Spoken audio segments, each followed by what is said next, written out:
Hi guys, I am Marquia Watts and I'm here today because obviously you are looking at my YouTube channel, you're looking at some platform of me on social media. And I just want you to have a realization of who I am as a person. So I know everybody want to know, like, what's your journey? How did you get started with real estate? So let's rewind. So I actually went to Valdosta State University, and my freshman year in college, unlike most people, I did not start off in a traditional dorm. I started off in an apartment complex.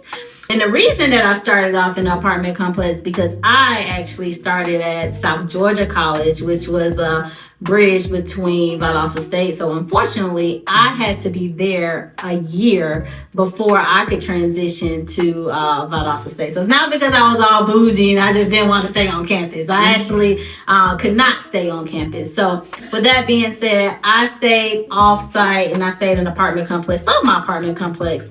Loved it so much that only thing I wanted to do was work at this apartment complex. Y'all, I literally, and this tell you how persistent I am, I literally went there every single day and asked for a package that I knew that I I was like, my mama's supposed to be sending me a package. And so it was funny because every time I went in there, I was like, are you all hiring? And so I maybe did that for 4 months or so. And then I remember it was 2011. It was right before spring break, and I was walking past the office, and they said, "Hey, come here." And I went. They said, "You still want to work here?" And I said, "Yes." And so that was the start, my freshman year in college, of my property management experience. So we fast forward 5 years later, graduate from Valdosta State in 2015, and I actually started working for a real estate attorney office as her personal assistant, which was Kim Klein. And it was really good. I learned a lot on the law side of things. And fast forward 4 months later, one of my mother's clients, Precious, she gave me a call and she said, "Hey, I found you a job within property management. You can start off as a leasing consultant." I started being a leasing consultant in Johns Creek, and I literally was there less than 30 days. And they said, "You're way too experienced to be a leasing agent." And I ended up getting an assistant property manager job at the Manor at Buckhead, which is, right there off of Piedmont. And I stayed the assistant manager there for 3 years. I probably had their books the cleanest that it's ever been. Delinquency down to zero. It was probably one of the best assistant roles that they've ever seen, to the point that we ended up getting a new property that was in Alpharetta. And they said, hey, they talked to the property manager. Diana said, "Hey, honey, I need you to go with me to be my assistant." So we fast forward. At that point, this is a key point, just as to real estate.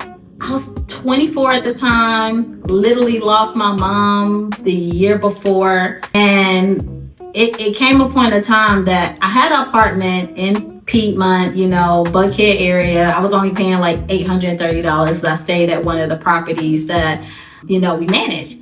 And so I was paying $830 for rent. But y'all, I literally opened my banking account and I'm like, I'm paying rent, they're paying me, and I'm paying them right back. And so 1 + 1 started not to equal 2. And I said, you know what? I want to buy a house. I didn't know what I was doing. Reached out to the real estate agent and I started looking for a home. I had saved some money up and I was like, you know what? I'm going to do it. 2016. And I think I started the search in like September. By November, I was closing on my first property. And I bought that property for $125,000. It's going to make a lot of sense as we get further down the loan as how real estate and also life insurance plays a pivotal part in why I'm a real estate agent and why I do financial literacy. So I went to the property that was in Alpharetta. And when I went to the property in Alpharetta, once again, got the books. It was a lease up. It was an amazing experience. And I instantly, probably within 2 years of me being there, I got promoted to being a property manager. At this point, when I was an assistant manager, I love property management. I love property management. And I said, you know what? I want to get my real estate license. I enjoyed my experience when I was purchasing my house. So I decided to go. I literally from 6 o'clock to 10 o'clock. So I get off work at 5:30. I'm going to Barney Fletcher, physically in the classroom from 6 p.m. to 10 p.m. for, 2 months? And I can't lie. Like, that was the hardest time. And your girl did not pass the test the first time. I didn't pass the test the second time. And so, unfortunately, when you don't pass the exit test, the first time or the second time, they make you take the course all over again. And I said, oh my God, do I really want to be a real estate agent this bad? Mind you, I'm working a full-time job. So I said, okay, I'm going to do it online. I got a year to retake it. And y'all, the online thing just didn't work for me. So guess what? By the time it was about to expire, I said, I'm not paying for it over again. So guess what? Your girl had to go back in the classroom. And the worst part is, I had the same instructor. I said, oh, hey, it's you again. But this time around, I can say, and if you're thinking about getting your real estate license, it's not about memorization. It's about application as to, do you know how to, it's a foreign language, right? It's something completely different. So you actually have to know the terms and how to apply them to different scenarios versus just, I'm going to remember this and remember the definition. It's completely different. But the second time around, because I took it the first time, things just started to click. I mean, I'm mentoring people in there. We got study groups. And once again, I was in the classroom all again from 6 p.m. to 10 p.m. That time around, I passed the exit test the very first time, and I passed the real estate test the very first time. So I got my real estate license. So boom, got my license. I decided to go with Caldwell Banker over any other brokerages, and I was a dual career agent, right? Meaning that I had a full-time job, and then I was also doing real estate. And I was doing about 3 to 4 transactions. And in the process of that, I got promoted to be the property manager at that particular apartment complex, which was great. Like, I loved the position. The numbers I was putting up was absolutely great. And then I got introduced to Keller Williams, and they literally put together this whole plan for me to say, if you want to transition, this is what you need to do. So I told myself, I said, if I do 9 transactions within 1 year, then I'm going to quit this job. And I was making great money. I was making great money. And so it was really hard for me to do. And of course, I'm very goal-driven, goal-oriented. And I met the goal of the 9 in December.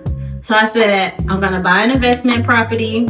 And after I buy my investment property, then I'm going to quit my job. And that's exactly what I did.